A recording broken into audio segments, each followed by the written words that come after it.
Hi, this is Will with Spiritual Clarity, your business coach with a spiritual twist. Today we're talking about Oh, that's a beautiful bird.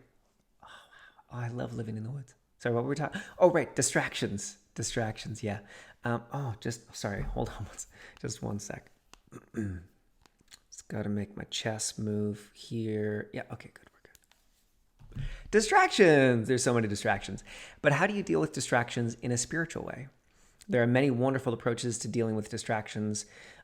Great books like Atomic Habits and other habit forming books, Tony Robbins, and that kind of NLP approach, they're all awesome. And if you are looking for, wanting for, craving a different approach, a spiritual approach, then I offer this video. So I just had a private session with a client, and we realized that this thing that we were working on in the session to identify the beliefs and clear the beliefs and the discomfort that was coming up, we realized it was all actually a distraction because it had nothing to do with her main goals, and it had nothing to do with having more joy and lightness and ease. It was a complete distraction. So I came up with these four main categories for my friends that are holistic businesses, creative professionals. I don't find that this will apply as much for people in corporate or people that are much more linear in their thinking, the scientific or mathematical types. I think that probably a more linear, logical approach would be better for you. So this is more for the feelers, the intuitives, the psychics, the energy healers. This video is for you. So the four main categories, one is that it's just a straight up distraction. So you've clearly written down your goal. You're aligned with it. You know that you want it. You know that it's for you. You know that it's your goal. It's energetically aligned. That's a whole other video. Actually, I talk about that in many videos. But anyways, you know it's yours. It's energetically aligned. It's yours. So let's pretend that's a given. So one, it could just be a distraction, this new thing that's come up. You have a new shiny object that, I really want to do this project, or, oh, hey, that person seems to really need my time. Oh, need your help. That's the video I have on the helpers healers paradox. But again, go watch that video. So whatever it's just a distraction. There's not a lot to do with that. That's a time to use NLP or just willpower and say, no, I'm not doing that. That's just a distraction. I'm going to stay on task. Use a timer, whatever you want to do. So that's one category. The second category is fears.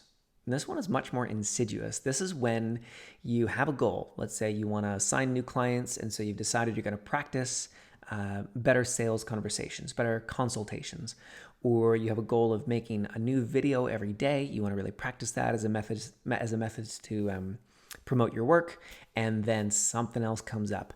But it's not, so it looks like a distraction on the surface. It looks like your spouse gets in the way, your child needs your time, or a client really needs you. It looks like a distraction, but really underneath it, there's a fear. There's a fear of being judged. There's a fear that if you put those videos out, they just won't be good enough. There's a fear that if you work on sales conversations and having better conversion rates, that you're going to turn into an egomaniacal asshole and you're going to manipulate people, and you don't want to do that because you had it done to you once or twice and it felt so horrible. You'll never want to do that. So there's a deeper fear that's going on underneath, but it looks like a distraction. So that's the second one. The third one is you're exhausting yourself so that you never actually achieve or arrive. So you have a new project comes up, that client distracts you, your child, and you've got to spend all this emotional energy or physical energy on that new distraction or project, shiny object syndrome. Excuse me. And that takes so long that now you're exhausted and you have no more energy left for the things that you really care about. I did this yesterday.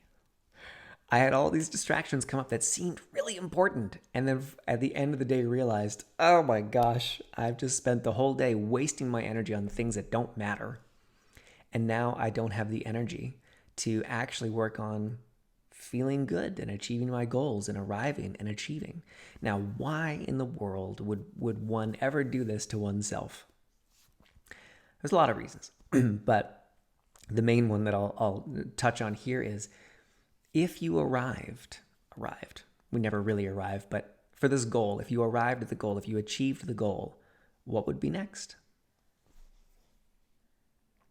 For so many of us, it feels like, at least unconsciously, that's the end of reality. It's like coming to the end of the flat earth. We don't know what's on the other side. it feels like a form of death. It feels like, and I know it sounds dramatic, but I've seen this in client session after client session after client session, where once we identify that they've just stopped creating their future at a certain point, things really open up. And when we clear those fears around that you would cease to exist, or that, yeah, you'll be destroyed somehow.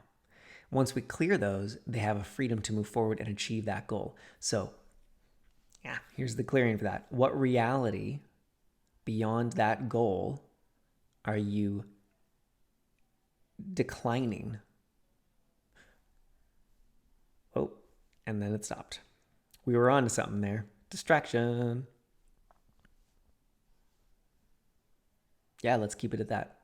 So what reality beyond that goal are you declining? And everything that is, would you be willing to destroy that at the point of creation?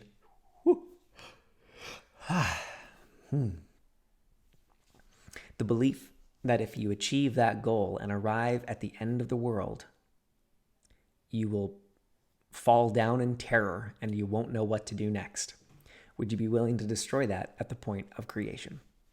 Okay, now what's the fourth category? So we've got just a straight up distraction, or there's a deeper fear, or you're exhausting yourself so that you never actually achieve or arrive. And one of the reasons that we would do that is that fear of what might be beyond. There are other reasons, but no time in this video. The fourth is that you're actually following the energy. It's not a distraction. It's actually for you. So this happens sometimes. A great example for me is, I know that right now I had said I would be on LinkedIn, working on my LinkedIn profile and doing all that fun stuff. It's new for me. And I just had 2 sessions this morning, and these 2 topics came up that are so good. They're so juicy. They're so ripe energetically to be plucked out of the ether and to make a video. I'm going to make these videos. It's going to take me 10 minutes. They're done, and I hope you love them. That's following the energy. That's one example. There are many, many examples. So the next time that you come up to a distraction, ask yourself, is this a distraction? Is it a fear? Am I doing this so that I just exhaust myself and I never really arrive? Or am I following the energy? Is it for me? Is it actually aligned? Now you'll know generally, and I'm taking this directly from Access Consciousness, I use some of their tools and I love them. Is it light or is it heavy? If that new thing feels light, do it. You're following the energy. If it feels heavy, don't do it. It's a distraction. It's a fear. Now, the only tweak that I make to the way that Access Consciousness talks about that is sometimes it feels light, but it's ungrounded. It's like, ooh, I want to make those videos. Oh yeah, let's go make those videos. Okay. That's a distraction. That's a hyper energized thing. That's not actually feeling light and good. When it really feels light, you're also grounded. Your feet are on the ground and you feel spacious, is another way to say that. So I hope for all of my holistic and creative friends, this has been helpful. Please do subscribe to my YouTube channel. Would love to see you on more of the videos. And please share this with anyone that you think is getting too distracted and needs some support to stop the distractions. And I will see you soon. Have an amazing day for now. Bye-bye.